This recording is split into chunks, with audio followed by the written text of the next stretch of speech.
Hello दोस्तों। प्यार, एहसास और जज्बातों से भरी एक नई कहानी के साथ वाई स्टोरी एफएम पर आपका स्वागत है। तो चलिए आज की कहानी को शुरू करते हैं। प्लीज मुझे मत मारना, मैंने कुछ नहीं किया। समीरा शाह, जो दुनिया की नज़र में मशहूर बिजनेसमैन इरफान शाह की अनाथ भतीजी थी, उसकी असलियत किसी नौकरानी से भी बदतर थी। छोटी सी गलती पर भी उसे बेरहमी से पीटा जाता था। इस वक्त भी वो अपनी चाची के जुल्म से बचने के लिए एक कमरे में छुप गई थी। वो कमरा असद शाह का था, वो शख्स जिससे पूरा खानदान डर से कांपता था। समीरा का वो डरा सहमा रूप देखकर असद भी सन रह गया था। बात कुछ देर पहले की थी। डाइनिंग हॉल में लंच लग रहा था। समीरा किचन से हॉल के चक्कर लगा रही थी। लजीज खानों की खुशबू ने पूरे फ्लोर को महका दिया था। समीरा मेज पर कांच के गिलास सजा रही थी कि तभी अचानक एक गिलास उसके हाथ से फिसलकर जमीन पर गिरा और चकनाचूर हो गया। कांच टूटने की आवाज सुनकर अमीना बेगम बाहर आई। साड़ी का पल्लू संभालते हुए उन्होंने चीख कर कहा, ये क्या किया मनहूस? तुमने मेरा इतना महंगा वाटर सेट खराब कर दिया। अंदाजा भी है ये कितने का था? तुम्हारे हाथों में तो छेद है, कोई चीज सेफ नहीं रहती। कभी वाटर सेट तोड़ती हो तो कभी टी सेट। उन्होंने समीरा की चोटी पकड़ी और एक के बाद एक कई थप्पड़ उसके चेहरे पर जड़ दिए। समीरा ने किसी तरह अपने बाल छुड़ाए और वहां से भागी। अमीना बेगम गिरते गिरते बचे। उन्होंने टेबल का सहारा लिया। समीरा आंसू बहाती हुई सीढ़ियों की तरफ दौड़ी। ओ लड़की, कहाँ जा रही है? पीछे से आवाज आई। पर समीरा बिना किसी को जवाब दे अपने उस खास कमरे में जा घुसी, जहाँ अक्सर अमीना बेगम के कहर से बचने के लिए छुपती थी। उस कमरे में किसी को आने की इजाजत नहीं थी और अमीना बेगम को भी नहीं पता था कि समीरा वहां छुपती है। वो ढूंढते ढूंढते थक जाती थी और मामला शांत हो जाता था। लेकिन ये सिर्फ समीरा जानती थी कि वो असद शाह के कमरे में है। असद उसका शौहर भी था, जिसे पूरा परिवार डरता था। 8 साल पहले उसका निकाह असद से हुआ था, लेकिन उसे कभी अपनाया नहीं गया, बल्कि ठुकरा दिया गया था। उस कमरे में सिर्फ 2-3 दिन में एक बार सफाई के लिए नौकर आते थे। कमरा वैसे तो अनलॉक रहता था, पर वहां कोई नहीं जाता था। समीरा को अब भी अमीना बेगम की गालियां और चिल्लाने की आवाजें सुनाई दे रही थी। वो बेड के एक कोने में दुबक कर बैठी कांप रही थी। उसके माँ बाप उसे इस दुनिया में उन लोगों के सहारे छोड़ गए थे, जो कहने को तो उससे अपने थे, पर जिनका बर्ताव पराये से भी बुरा था। और जो एक शख्स उसका अपना हो सकता था, वो न जाने कहाँ था। शायद उसे तो समीरा का वजूद भी पसंद नहीं था। तभी दरवाजे पर आहट हुई। समीरा और ज्यादा सिमट गई। उसकी आंखों से आंसू बहने लगे। उसे लगा कि आज उसकी यह आखिरी छिपने की जगह भी छिन जाएगी। वो इस दुनिया में खुद को बिल्कुल अकेला महसूस कर रही थी। लेकिन इंसान अक्सर भूल जाता है कि जब सारे दरवाजे बंद होते हैं, तो ऊपर वाला एक रास्ता जरूर खुलता है। शायद समीरा की जिंदगी का वो नया मोड़ आने वाला था, जिसे वो और उसके कमरे में कदम रखने वाला वो शख्स दोनों ही अनजान थे। कमरे की लाइट ऑन हुई। समीरा ने डर के मारे आंखें बंद कर ली। उसे लगा कि अब अमीना बेगम उस पर टूट पड़ेगी, पर जब काफी देर तक कुछ नहीं हुआ, तो उसने डरते डरते अपनी नजरें उठाई। सामने एक शख्स ड्रेसिंग मिरर की ओर पीट के अपने शर्ट के बटन खोल रहा था। कमरे में किसी मर्द को देखकर समीरा को जोर का झटका लगा। वो तेजी से वापस छुप गए। तभी असद शाह ने अपनी शर्ट उतारी और वॉशरूम की तरफ चला गया। समीरा असद के बाहर आने से पहले उस कमरे से निकल जाना चाहती थी। उसे अच्छी तरह पता था कि अगर असद ने उसे यहाँ देख लिया तो पूरे घर में तमाशा खड़ा हो जाएगा। वो असद की नफरत और नापसंदगी से वाकिफ थी। जैसे ही असद वॉशरूम में गया, समीरा ने भागने की कोशिश की। वो बेड के पीछे से निकलकर तेजी से दरवाजे की तरफ लपकी ही थी कि तभी असद शायद कुछ लेने के लिए वॉशरूम से बाहर पलटा। अचानक बाहर आने की वजह से समीरा उसे जोर से टकरा गई। टक्कर इतनी जबरदस्त थी कि अगर असद उसे समय पर न थामता तो वो जमीन पर गिर पड़ती। समीरा ने घबराहट में असद के कंधे को कसकर पकड़ लिया था और असद की बाहें उसकी कमर के इर्द गिर्द थी। समीरा डर के मारे अपनी आंखें बंद किए थर थर कांप रही थी। असद अपनी बाहों में मौजूद उस लड़की को देख रहा था, जिसकी पलकें आंसुओं से भीगी हुई थी। उसे उस लड़की को पहचानने में एक पल भी नहीं लगा। इस घर में उसकी अपनी बहन के अलावा एक ही लड़की थी, समीरा शाह, उसकी ताया की बेटी। लेकिन ये क्या, उसका हुलिया तो घर के नौकरों जैसा था। असद को हकीकत समझने में देर न लगी। उसने समीरा को सीधा खड़ा किया और खुद पीछे हट गया। तुम यहाँ क्या कर रही हो? उसने बेहद ठंडे और सपाट लहजे में पूछा। उसकी आवाज की सख्ती से समीरा एक बार फिर सहम गई। प्लीज मुझे मत मारना, मैंने कुछ नहीं किया। मैंने वो ग्लास जानबूझकर नहीं तोड़ा। असद ने हैरानी से पूछा। कौन मारेगा तुम्हें? चाची को मत बताना कि मैं यहाँ हूँ, वरना वो मुझे मारेंगे, वो रोते हुए बोली। तभी असद की नजरें उसके गालों पर पड़े थप्पड़ों के लाल निशानों पर गई। क्या ये उन्होंने मारा है? असद ने यकीन न कर पाने वाले अंदाज में पूछा। समीरा ने नजरें झुकाकर धीरे से कहा, हाँ, दुनिया के लिए मशहूर बिजनेसमैन इरफान शाह की अनाथ भतीजी असल में अपने ही घर में बेगाना महसूस कर रही थी। असद अब सच जानने के मूड में था। उसने पूछा, क्या वो हमेशा तुम पर हाथ उठाती है या सिर्फ आज ही ऐसा हुआ है? अक्सर मारती है, समीरा ने जवाब दिया। असद उस वक्त शर्टलेस था। इस एहसास से समीरा नजरें नहीं उठा पा रही थी। असद को अचानक याद आया और उसने फिर सवाल किया, पर तुम यहाँ क्यों आई थी? आई एम सॉरी, मैं यहाँ छुपने के लिए आई थी। आइंदा कभी नहीं आऊंगी। प्लीज चाची को मत बताना। जब भी वो मुझे मारती है मैं यही छुपती हूँ। एक बार तो उन्होंने मुझे 2-3 दिन के लिए वॉशरूम में बंद कर दिया था, इसलिए डर के मारे यहाँ आती हूँ। समीरा की बात सुनकर असद दंग रह गया। उसने अपनी शर्ट उठाई और पहनने लगा। वो समीरा की घबराहट को महसूस कर रहा था। उसने रौबदार आवाज में पूछा, तुम्हारे कपड़े इतने पुराने और खराब क्यों है? समीरा ने अपना जला हुआ दुपट्टा देखते हुए कहा, ये जरीन के कपड़े हैं। यहाँ से थोड़ा जल गया था तो चाची ने मुझे दे दिए। उन्होंने उसके लिए मुझे मारा भी था। असद सोफे पर बैठ गया। वो सोच रहा था कि इरफान शाह के अनाथ भतीजे, जो असल में आधी जायदाद के वारिस थे, उसकी हैसियत एक नौकरानी से भी कम कर दी गई थी। उसके पापा अजहर शाह ने उसे फूल की तरह लाड प्यार से पाला था, कभी उसे आज भी नहीं आने दी थी। और आज एक छोटी सी गलती पर उसे जुल्म का निशाना बनाया जा रहा था। वो लड़की चाची के जुल्म से बचने के लिए उस शख्स के कमरे में छुपने की आदी हो चुकी थी, जिससे पूरा खानदान डरता था। असद बड़ी गहराई से समीरा के हालात का जायजा ले रहा था। उसने हैरानी से पूछा, कितना पढ़ी हो? इंटर प्राइवेट किया है? समीरा ने नाम में सिर हिलाया। वो बस यहाँ से किसी तरह निकल जाना चाहती थी, लेकिन असद की रौबदार शख्सियत का दबाव ऐसा था कि वो ना तो कुछ छुपा पा रही थी और ना ही हिल पा रही थी। तभी दरवाजे पर हुई दस्तक ने दोनों को चौंका दिया। दस्तक सुनते ही समीरा के चेहरे का रंग उड़ गया, जबकि असद के चेहरे पर कोई शिकन तक नहीं थी। असद बेटा, दरवाजा खोलो। बाहर से अमीना बेगम की प्यार भरी आवाज आई। उनकी आवाज सुनते ही समीरा थर थर कांपने लगी। चाची आ गई, प्लीज उन्हें मत बताइएगा कि मैं यहाँ हूँ। वो बदहवास होकर फुसफुसाने लगी और छुपने के लिए जगह ढूंढने लगी। वो पर्दे के पीछे भागने ही वाली थी कि असद ने मजबूती से उसका हाथ पकड़ लिया। यही खड़ी रहो, तुम्हें कुछ नहीं होगा, असद ने सर्द लहजे में हुक्म दिया। समीरा की रूह कांप रही थी। प्लीज, वो गिड़गिड़ाई, अगर तुम यहाँ से एक इंच भी हिले तो उनसे पहले मैं तुम्हारी गर्दन मरोड़ दूंगा। असद ने सुलगती निगाहों से उसे घूरते हुए कहा। समीरा पत्थर की मूरत बनकर वही जम गई। असद ने आगे बढ़कर दरवाजा खोल दिया। असद, मेरा बच्चा, कैसा है तू? कितने सालों बाद तुझे देख रही हूँ। तू मुझसे मिला क्यों नहीं? मैं कब से तेरा इंतजार कर रही थी। और तू यहाँ? अमीना बेगम की बात अधूरी रह गई। जैसे ही उनकी नजर असद के पीछे खड़ी समीरा पर पड़ी, उनकी आंखों की ममता पल भर में नफरत की आग में बदल गई। तुम यहाँ क्या कर रही हो? अमीना बेगम गुस्से में आगे बढ़ी। इससे पहले कि उनका हाथ समीरा के गाल पर पड़ता, असद ने हवा में ही उनका हाथ थाम लिया। मैंने बुलाया था इसे, मुझे पानी चाहिए था।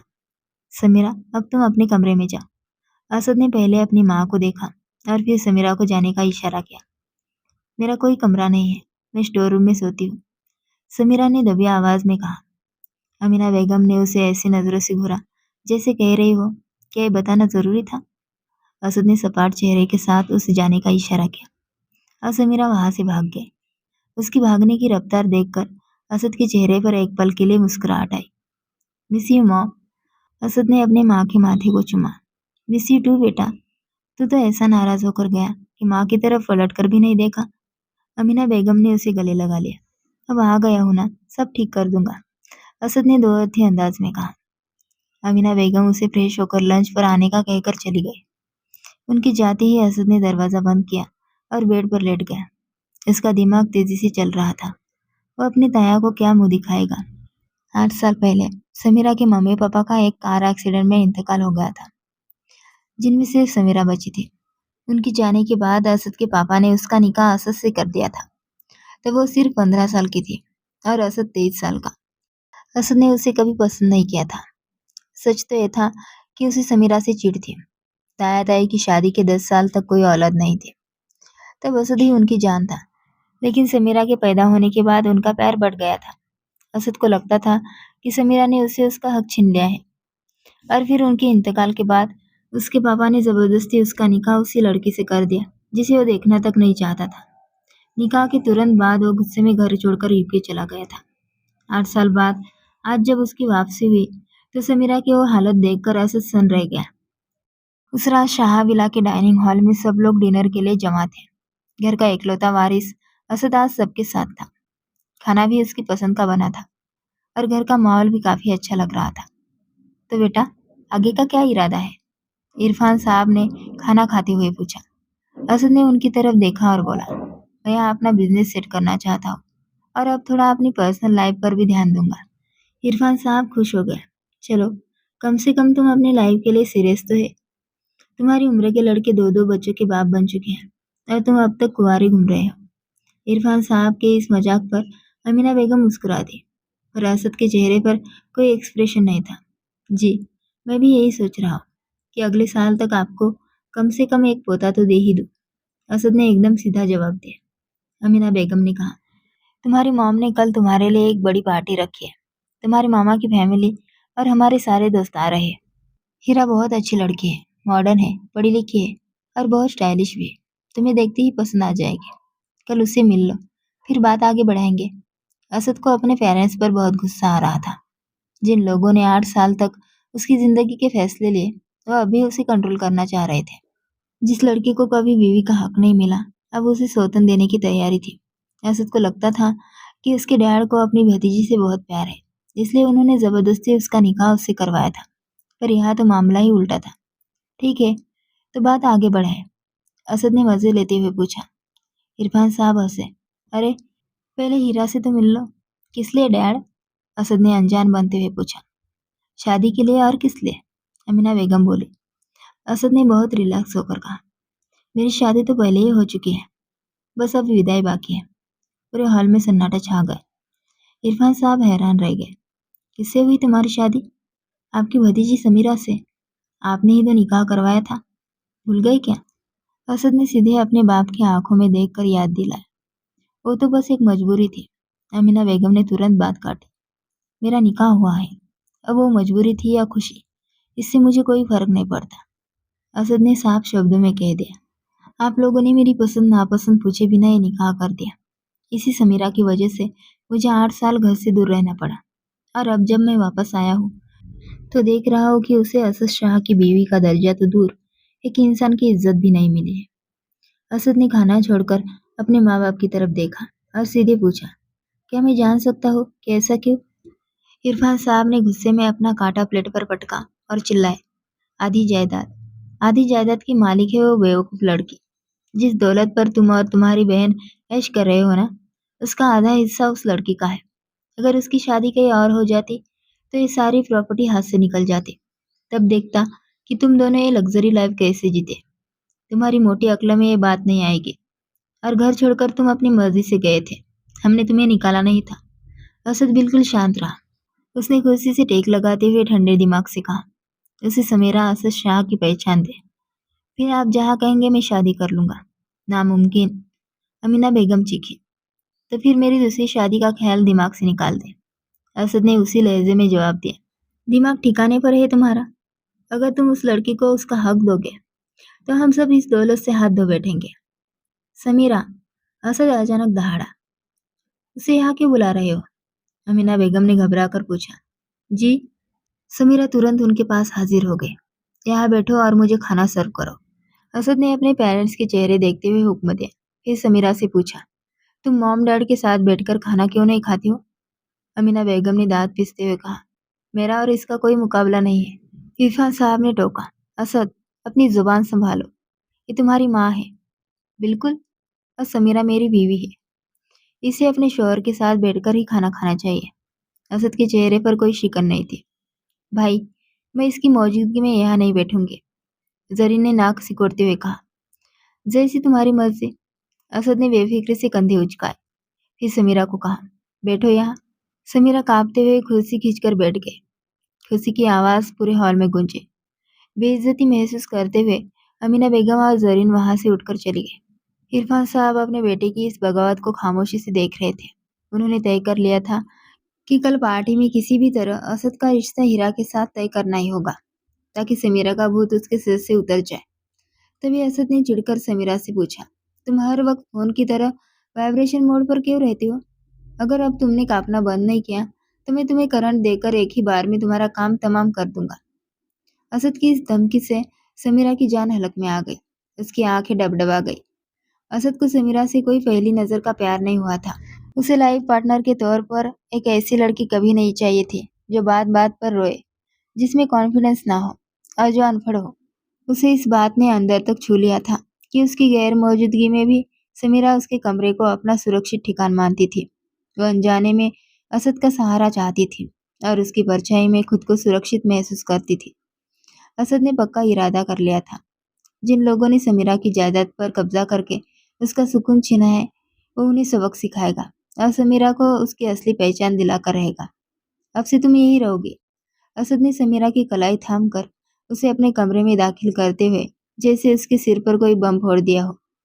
समीरा हैरानी और डर के मिले जुले एहसास से बुत बनी बस उसका चेहरा देख रही थी। दरअसल असद बिस्तर पर लेटने की कोशिश तो कर रहा था, पर समीरा का ख्याल उसे बेचैन कर रहा था। इसलिए वो उसे लेने खुद स्टोर रूम तक गया। उसे ढूंढना ज्यादा मुश्किल नहीं था, क्योंकि वो मासूम तो पहले ही बता चुकी थी कि घर के स्टोर रूम में ही उसका बसेरा है। असद सीधे फ्रेश होने वॉशरूम चला गया, जबकि समीरा वही खड़ी अपनी उंगलियां मरोड़ते हुए कमरे को निहारने लगी। ये वही कमरा था जहां वो असद की गैर मौजूदगी में अक्सर छुप जाया करती थी। तभी दरवाजा खुला और असद नाइट सूट पहने बाहर आया। समीरा को अभी भी खड़े देख उसने हैरानी से पूछा, तुम अब तक खड़ी क्यों हो? सोना नहीं है क्या? समीरा बिना कुछ बोले सोफे की तरफ बढ़ने लगी, लेकिन असद ने उसे बीच में ही रोक लिया। उसने आगे बढ़कर उसकी कलाई थामी और उसे सीधा बेड पर ले आया। समीरा की आंखों में झांकते हुए उसने सवाल किया, तुम कौन हो? समीरा ने धीरे से कहा, समीरा।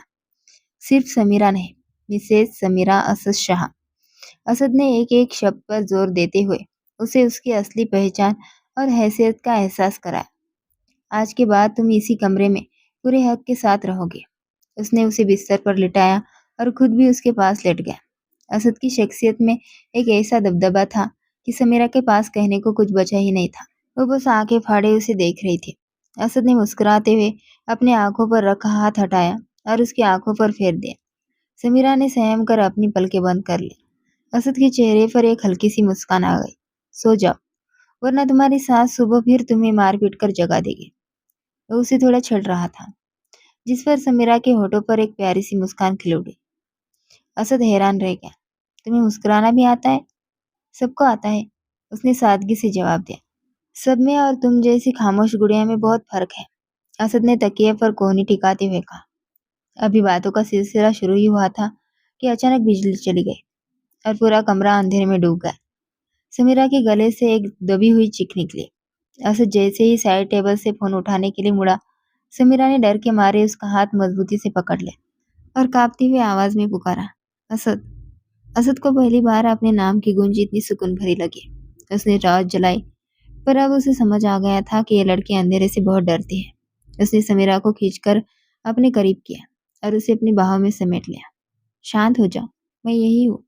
समीरा को जैसे ही असद का सहारा मिला, वो और करीब खिसक गई। असद धीरे धीरे उसकी पीठ सहलाने लगा। सन्नाटे में दोनों की सांसें एक दूसरे को छू रही थी। इसी मधोशी में असद ने झुककर उसके सिर पर एक प्यारा सा किस किया। उसके बालों की महक असद के अंदर किसी नशे की तरह उतर रही थी। उसने अपना चेहरा उसके रेशमी बालों में छिपा लिया। थोड़ी देर बाद जब समीरा को उसकी नजदीकी का एहसास हुआ, तो उसने थोड़ा पीछे हटने की कोशिश की, लेकिन असद ने अपनी पकड़ और मजबूत कर ली। मुझे मत रोको, बस महसूस करने दो, असद ने बेहद भारी और गहरे लहजे में कहा। उसने धीरे से समीरा की चोटी के बाल खोल दिए। समीरा ने घबरा कर असद के कंधे को कसकर पकड़ लिया, पर अब असद का हर स्पर्श बहुत नरम और अपना सा था। उसने समीरा के चेहरे को ऊपर उठाया और उसकी आंखों में देखते हुए धीरे से कहा, तुम वाकई बहुत खूबसूरत हो समीरा।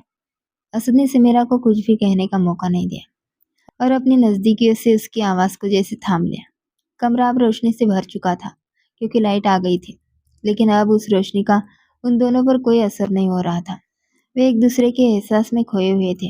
समीरा की सांसों की गर्माहट महसूस करते हुए असद ये भी भूल गया कि उसका मकसद सिर्फ अपने माँ बाप से बदला लेना या उन्हें परेशान करना था। उसकी बाहों में सिमटी उसकी बीवी अब उसका असल सुकून बन चुकी थी। एक अनकहे एहसास ने उनके दिल और जिस्म को अपनी गिरफ्त में ले लिया था और वो पूरी तरह समीरा को अपना बना लेना चाहता था। जब असद ने उसे अपनी गिरफ्त से थोड़ा आज़ाद किया तो समीरा के चेहरे पर छाई शर्म और हया को निहारने लगा। ओ गॉड समीरा, तुम्हें शर्माना भी आता है? असद ने शरारत से उसके लाल गालों को छेड़ा। समीरा ने शर्म के मारे उसके सीने में चेहरा छिपा लिया। उसकी इस सदा पर असद का दिल और भी जोर से धड़कने लगा। उसने समीरा के कान के पास धीरे से फुसफुसाते हुए पूछा, क्या मुझे अपना हक लेने की इजाज़त है? समीरा ने शर्म के मारे अपना चेहरा उसके सीने में और गहराई से छिपा लिया। समीरा, मैं तुम्हारा शौहर हूँ। असद उसे छेड़ती हुए उकसा रहा था। आप बहुत बेशर्म हैं। समीरा की दबी हुई आवाज़ उसके कानों से टकराई। अभी तो तुमने मेरी बेशर्मी देखी ही कहा है। चलो, आज वो भी दिखा देता हो। असद ने मुस्कुराते हुए लाइट बंद कर दी। उस रात उनके बीच की हर दीवार गिर गई और वे दोनों रूह और जिस्म से एक हो गए। अगली सुबह जब समीरा की आंख खुली तो उसने खुद को अब भी असद की बाहों के घेरे में पाया। एक शर्मीली सी मुस्कान उसके होठों पर खिल गई। उसे कल रात की असद की बातें और उसकी नजदीकियां याद आने लगी। बेशर्म, उसने धीरे से असद के सीने पर हाथ मारा। असद की नींद टूटी और वो थोड़ा सा कसमसाया, जिसे देख समीरा की सांसें अटक गई। Good morning wife. असद ने अपनी नाक उसकी नाक से रगड़ते हुए उसे अपनी बाहों से आज़ाद किया। लेकिन जैसे ही वह दूर हुआ, समीरा को एक अजीब सा खालीपन महसूस हुआ। उसे लगा जैसे उसे आसमान से जमीन पर पटक दिया गया हो। उसे घर वालों का पुराना बर्ताव याद आने लगा कि कैसे सब अपना मतलब निकाल कर उसे बेकार समझकर छोड़ देते थे। उसके मन में डर बैठ गया। क्या असद ने भी सिर्फ अपनी जरूरत पूरी की है? असद फ्रेश होकर बाहर निकला तो उसने देखा कि समीरा अभी भी वही भूत बनी बैठी है। समीरा की आंखों में आंसू थे, जिन्हें छिपाते हुए वो चुपचाप से वॉशरूम में चली गई। जब वो बाहर आई तो असद उसका इंतजार कर रहा था। असद ने संजीदगी से उसकी आंखों में देखते हुए कहा, आज की पार्टी के बाद फ्री होते ही तुम्हारा कॉलेज में एडमिशन करवाना है। आगे बढ़ना और अपना हक मांगना सीखो। ये बार बार रोना, कांपना और हकलाना मुझे बिल्कुल पसंद नहीं। वो उसके करीब आकर खड़ा हो गया। मुझे कॉन्फिडेंट और स्ट्रांग लड़कियां पसंद है। तुम्हें इस बात का ख्याल रखना होगा कि तुम्हारे हस्बैंड को तुमसे क्या चाहिए और क्या नहीं। उसने समीरा के लंबे बालों को सहलाते हुए आगे कहा, मैं तुम्हें इस घर में तुम्हारी जगह दिलाऊंगा, लेकिन मेरी भी जरूरतों का ख्याल तुम्हें रखना होगा।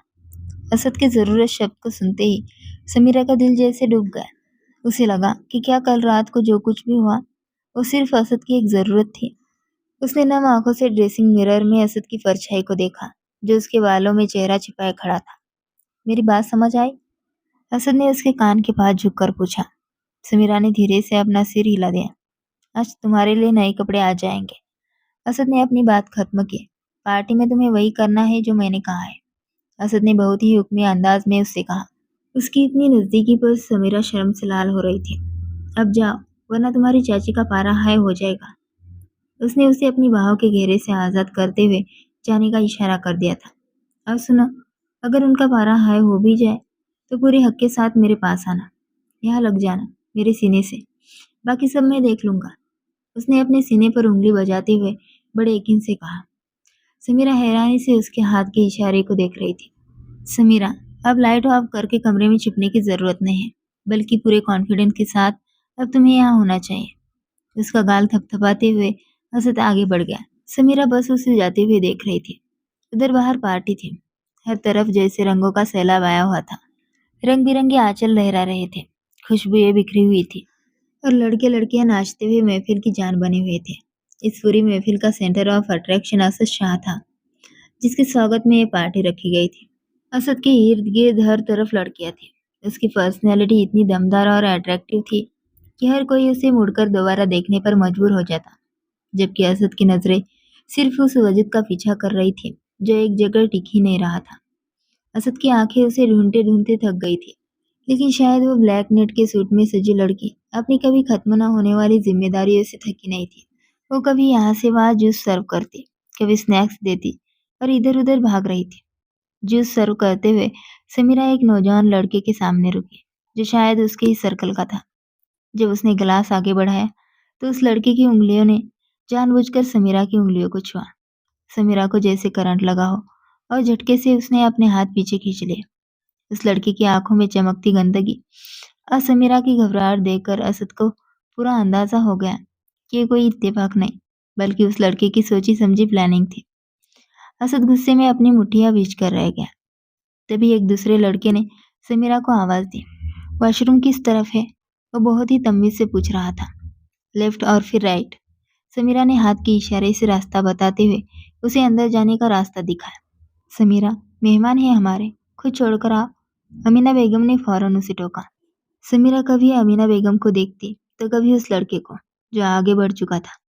मजबूर होकर वो डरते डरते उसके पीछे चलती। अमीना बेगम ने नफरत भरी नजरों से उसे देखा, जो सादगी में भी कयामत लग रही थी। इतना महंगा जोड़ा उसके पास कहाँ से आया? वो मन ही मन उसे घूर रही थी। वॉशरूम के पास पहुंचते ही उस लड़के ने झटके से पलटकर समीरा का हाथ पकड़ लिया और उसे खींचकर दीवार से लगा दिया। समीरा की चीख निकल गई। उसके दोनों तरफ हाथ रखकर उसने समीरा को घेर लिया और उस पर झुक गया। यू आर सो ब्यूटीफुल, उसने बहुत ही घटिया आवाज में उसके कान में कहा। समीरा को लगा जैसे उसकी जान निकल जाएगी। उसने अपनी दोनों हथेलियां उसके सीने पर रखी और अपनी पूरी ताकत लगाकर उसे धक्का दिया। वो लड़का लड़खड़ाता हुआ कुछ कदम पीछे हुआ, पर वो गिरा नहीं। उसने खुद को संभाल लिया। वो लड़का काफी स्ट्रांग था, जबकि समीरा एक कमजोर सी लड़की। उसे धक्का देते ही समीरा ने बिना पीछे देखे बाहर की तरफ भागना शुरू किया।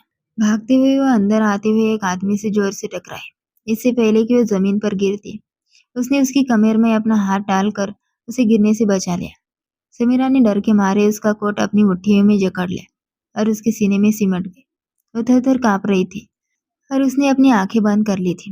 वो असद था, जो उसे ढूंढने के लिए उसके पीछे पीछे अंदर आया था। उसने समीरा को अपने बाहों के घेरे में ले रखा था। इट्स मी, असद, उसने समीरा के कान में फुसफुसाते हुए कहा। उसके कान को धीरे से छूते हुए उसने अपनी मौजूदगी का एहसास दिलाया। अगर वो अपना नाम भी नहीं बताता, तो भी समीरा उसके जिस्म की खुशबू को हजारों में पहचान सकती थी। वही तो एक था जिसे वो अपना कह सकती थी। तभी वो लड़का भागता हुआ पीछे आया और समीरा को असद की बाहों में देखकर तिलमिला गया। मैंने हाथ लगाया तो बुरा मान गई, और इसकी बाहों में क्या खैरात बांट रही थी। वो घटिया बातें कर रहा था। समीरा घबरा कर पीछे हटने लगी, पर असद ने उसे खुद से दूर नहीं होने दिया। तुम मेरे मेहमान हो और तुम्हारी इज्जत करना मेरा फर्ज है, पर क्या तुम जानते हो ये कौन है? असद ने उस लड़के के सामने खड़े होकर सुलगते हुए लहजे में पूछा। समीरा अब भी उसकी गिरफ्त में थी। कौन है? उस लड़के ने चौंकते हुए पूछा। आओ, बताता हूँ। असद समीरा को लेकर बाहर लॉन में आ गया। Excuse me ladies and gentleman. Asad की आवाज ने पार्टी में आई सभी लोगों का ध्यान अपनी तरफ खींच लिया। अमीना बेगम उसकी आवाज सुनकर पलटी। असद की बाहों में समीरा को देखकर उनका माथा ठनका। उन्होंने झटके से अपने शौहर इरफान शाह की तरफ देखा कि अब ये लड़का क्या नया हंगामा करने वाला है। इरफान शाह ने फौरन उसे टोका। रुको बेटा। उन्हें पता था कि उनका जज्बाती बेटा कुछ बड़ा करने वाला है। जी डैड, मैं आज सबको वही सरप्राइज देने वाला हूँ। असद ने ऐसे इशारा किया। गाइस, मिले मेरी वाइफ से, my sweetheart, Sameera Asad. Asad ने बड़े प्यार से समीरा की तरफ झुककर कहा। और तुम मिलो अपनी भाभी से। असद ने उस लड़के की तरफ देखकर उसे उसकी औकात याद दिलाई। भाई, जरीन ने सदमे में असद को पुकारा।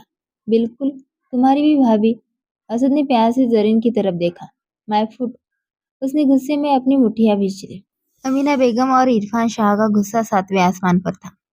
असद ने समीरा के कान में धीरे से कहा, मैंने तुम्हें तुम्हारी जगह दिला दी। अब तुम्हें मेरी जरूरत पूरी करनी थी। क्या तुमने की? समीरा ने नासमझी से उसे देखा। असद ने मुस्कुराते हुए दूसरी तरफ देखते हुए कहा, नहीं की। समीरा भी उसे देखकर मुस्कुरा दी।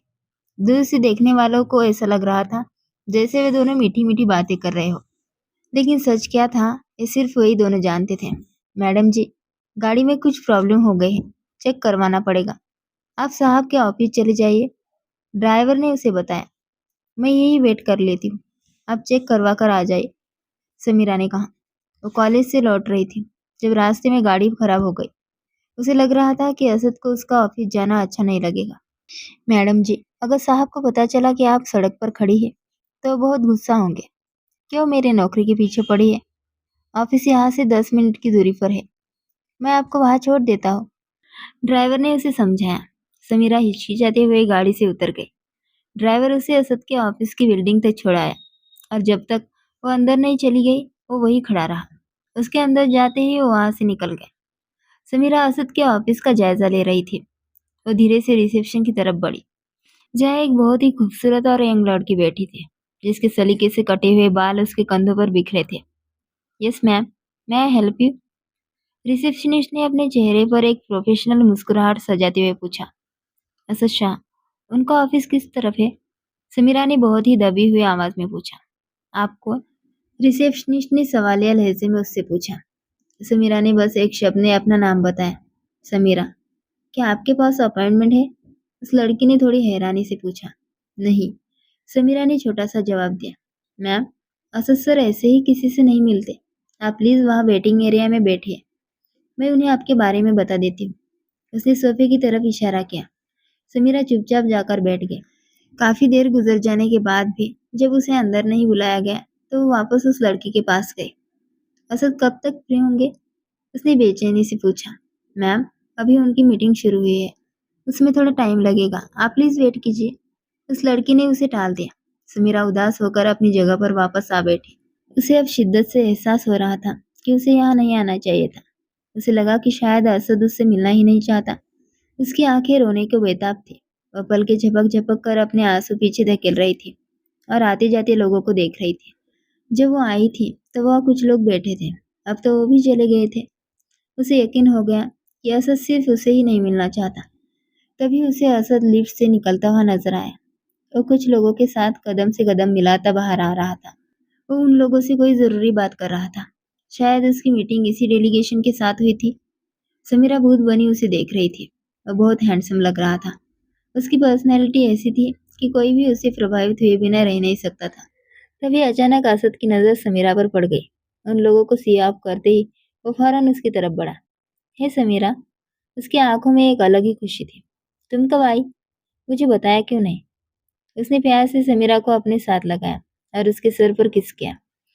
समीरा इस अचानक मिले प्यार से पूरी तरह सकपका गई। इतनी में रिसेप्शनिस्ट भी वहां आ गई। सर, ये मिस समीरा आपसे मिलना चाहती थी, उसने अपनी प्रोफेशनल मुस्कुराहट के साथ बताया। मिसेस समीरा असद। असद ने समीरा की कमर में हाथ डालकर और उसकी तरफ झुककर उसकी पहचान करवाई। Oh, I am so sorry ma'am. अगर आप मुझे पहले बताती कि आप सर की वाइफ है तो मैं आपको डायरेक्ट सर के ऑफिस में ही बिठा देती। वो लड़की अब काफी शर्मिंदा लग रही थी। इट्स ओके, असद ने उसकी तरफ से खुद जवाब दिया, क्योंकि वो जानता था कि इस लड़की से पहले उसकी अपनी बीवी की गलती थी। उसे अपनी पहचान खुद बतानी चाहिए थी। वो लड़की असद के इशारे पर शुक्रिया अदा करती हुई चली गई। ओह, गाड़ी खराब हो गई थी तो ड्राइवर ने कहा कि मैं यहाँ आ जाऊँ। समीरा अभी अटकते हुए अपनी बात बता रही थी। वो गधा अब कहाँ है? असद के माथे पर गुस्से की लकीरें उभर आई। वो गाड़ी ठीक करवाने गया है, मुझे यहाँ छोड़कर। समीरा की बात सुनकर असद का गुस्सा एक पल में ठंडा पड़ गया और मैं यहाँ खुश हो रहा था कि मेरी बीवी मुझ पर रेड मारने आई है। असद ने हंसते हुए उसे छेड़ा। शायद मुझे यहाँ नहीं आना चाहिए था। समीरा के मन में अब भी झिझक बाकी थी। क्यों? शायद आपको मेरा आना अच्छा नहीं लगा, समीरा ने हिचकिचाते हुए कहा। समीरा, अगर तुम रिसेप्शनिस्ट को शुरू में ही बता देती कि तुम कौन हो तो तुम्हें यकीनन ऐसा कुछ भी सोचना ना पड़ता, असद ने उसे प्यार से समझाते हुए कहा। असद ने समीरा के चेहरे पर आती बालों की लटों को बड़े प्यार से उसके कान के पीछे किया। आओ, तुम्हें अपना ऑफिस दिखाता हूँ। अपनी पढ़ाई पूरी करने के बाद तुम्हें यही मेरे साथ ज्वाइन करना है। उसने समीरा की कमर में हाथ डालकर उसे आगे बढ़ाया। जाते जाते वह अचानक रुका और रिसेप्शनिस्ट को ऑर्डर दिया। मेरे आज की सारी मीटिंग्स कैंसिल कर दो और ध्यान रहे मुझे कोई डिस्टर्ब ना करे। वो उसे लेकर लिफ्ट की तरफ बढ़ा। लंच किया तुमने? नहीं, समीरा ने सादगी से जवाब दिया। चलो पहले ऑफिस देखते हैं, फिर साथ में लंच करेंगे। मैंने भी अभी तक कुछ नहीं खाया है। वे दोनों बातें करते हुए लिफ्ट से बाहर आए और असद उसे अपना पूरा ऑफिस दिखाने लगा। उस दिन वो रात का डिनर बाहर करके ही असद के साथ घर वापस लौटी थी। रात को समीरा अपनी गोद में नोटबुक रखे, होठों के बीच पेन दबाए, अपनी पढ़ाई में पूरी तरह डूबी हुई थी। एक कंधे पर दुपट्टा और बालों का जुड़ा बनाए वो अपनी ही धुन में मगन थी। लेकिन उसका ये बेपरवाह अंदाज असद के दिल का चैन उड़ा रहा था। असद बेबस सा उसके पास लेटा उसे ही देख रहा था। उसकी प्यासी नजरें समीरा के चेहरे पर जमी थी, लेकिन समीरा इन सब से बेखबर अपनी पढ़ाई में बिजी थी। तभी असद ने हाथ बढ़ाकर उसके बालों का क्लचर खोल दिया। उसकी रेशमी जुल्फे देखते ही देखते उसकी कमर पर बिखर गई। समीरा ने चौंक कर उसकी तरफ देखा। असद की नजरों में जो शिद्दत थी, उसे देखकर समीरा के दिल की धड़कन जैसे रुक सी गई। उसने घबराकर अपने बाल कान के पीछे किए और दोबारा नोट्स में खोने की कोशिश की, लेकिन अब पढ़ाई में ध्यान कहाँ लगने वाला था। असद की नजरों की तपिश कुछ और ही कर रही थी। समीरा ने खुद को पढ़ाई में बिजी दिखाते हुए एक बार फिर अपने बालों को समेटा और जुड़ा बनाने लगी, लेकिन असद ने फिर से उसके बाल खोल दिए। खुले रहने दो, मुझे ऐसे ही अच्छे लग रहे हैं। असद ने उसकी आंखों में गहराई से देखते हुए फरमाइश की। आप ऐसे क्यों देख रहे हैं? समीरा ने नर्वस होते हुए पूछा। तुम अपने नोट्स को देखो और मैं तुम्हें देखूंगा। असद उसकी घबराहट का मजा ले रहा था। उसे समीरा के चेहरे पर आने वाली शर्म के रंग बहुत अच्छे लग रहे थे। उसने यूके में एक से एक खूबसूरत लड़कियां देखी थी, लेकिन वहां ये शर्मोहिया नहीं थी। उसे अपनी बीवी को अपनी बाहों में लेने पर जो सुकून मिलता था, वो अनमोल था। समीरा पढ़ाई का बहाना कर रही थी, पर असद चाहता था कि वो थोड़ा ध्यान उस पर भी दे, इसलिए वो जानबूझकर उसे तंग कर रहा था। ऐसे भला मैं कैसे पढूं? समीरा का दिल धक धक कर रहा था। तुम कैसी स्टूडेंट हो? असद ने उसकी कलाई में पहनी चूड़ियों से खेलते हुए पूछा। ठीक हूँ, उसने बड़ी मुश्किल से कहा। उसकी नजरें असद की मजबूत उंगलियों पर थी, जो उसकी कलाई को सहला रही थी। एग्जाम्स कब है? अभी टाइम है, पर तैयारी बिल्कुल नहीं है। अभी बस असाइनमेंट बना रही हूँ। समीरा, असद ने उसकी गोद में रखे नोट्स के ऊपर ही अपना सर रख दिया और उसे पुकारा। हम्म। समीरा की उंगलियां खुद ब खुद उसके बालों में घूमने लगी। क्या आज पढ़ना बहुत जरूरी है? उसने समीरा की आंखों में देखते हुए पूछा। नहीं, अगर असद कहे तो बिल्कुल भी नहीं। समीरा ने शरारत से उसके बाल बिगाड़ दिए। तो बस, मैंने कह दिया कि आज मत पढ़ो। ये कहते ही असद ने उसके नीचे से नोट्स निकाले और बंद करके एक तरफ रख दिया। हस्बैंड को वाइफ का टाइम चाहिए? समीरा ने अपनी मुस्कुराहट दबाते हुए पूछा। नहीं, महबूब को अपनी महबूबा का टाइम चाहिए। असद ने रोमांटिक अंदाज में उसे छेड़ा। समीरा खिलखिलाकर हंस पड़ी। उसने असद के माथे पर हाथ रखा और उसके बालों से खेलने लगी। क्या चाहिए? असद का माथा ठनका। उसे समझ आ गया था कि समीरा अब अपनी बात मनवाना सीख गए हैं। उसे पता चल गया था कि उसके शोहर को क्या पसंद है और क्या नहीं। शॉपिंग या डिनर? असद ने उसके बाल हल्के से खींचते हुए पूछा। ना शॉपिंग ना डिनर, सिर्फ पिकनिक। उसने मुस्कुराते हुए अपनी इच्छा जताई। कब और कहाँ जाना है? असद ने बड़ी दिलचस्पी से पूछा। पिकनिक पर। आप नहीं जाएंगे, सिर्फ मैं जाऊंगी। समीरा ने उसे साफ लफ्जों में बता दिया। उसकी बात सुनकर असद हैरान रह गया और खिलखिलाकर हंस पड़ा। एक दिन की तो बात है, जाने दो ना। नहीं, एक दिन की बात नहीं है, पूरे 3 दिन की बात है। कॉलेज का पिकनिक ट्रिप जा रहा है, समीरा ने बड़ी बेचैनी से कहा, क्योंकि उसे पता था कि इतनी लंबी ट्रिप के लिए असद से परमिशन लेना आसान नहीं होगा। बिल्कुल भी नहीं। असद ने समीरा की गोद से सिर उठाते हुए साफ मना कर दिया। समीरा ने फौरन उसे कंधों से पकड़ा और उठने से रोका। क्यों? मेरा यहाँ दिल नहीं लगेगा, उसने मुंह बनाते हुए जिद की। प्लीज असद, मान जाओ ना, उसने रिक्वेस्ट की। तुम भी ना यार, असद ने बेबसी से कहा। समीरा ने फिर से उदास चेहरा बना लिया। अच्छा चलो, एक काम करते हैं, तुम मुझे भी साथ ले चलो। असद उसे मनाने की कोशिश करने लगा। वैसे मैं सोच रहा हूँ तुम्हारी सहेली के बीच हम रोमांस करते हुए कैसे लगेंगे? उसने शरारत से समीरा के बाल खींचकर उसके करीब आते हुए कहा, जिससे समीरा शर्मा कर लाल हो गई। सिर्फ 3 दिन की तो बात है, असद ने उसे समझाते हुए कहा। तुम मुझे थोड़ा सा वक्त दो, फिर हम बहुत सारे दिनों के लिए हनीमून ट्रिप पर चलेंगे।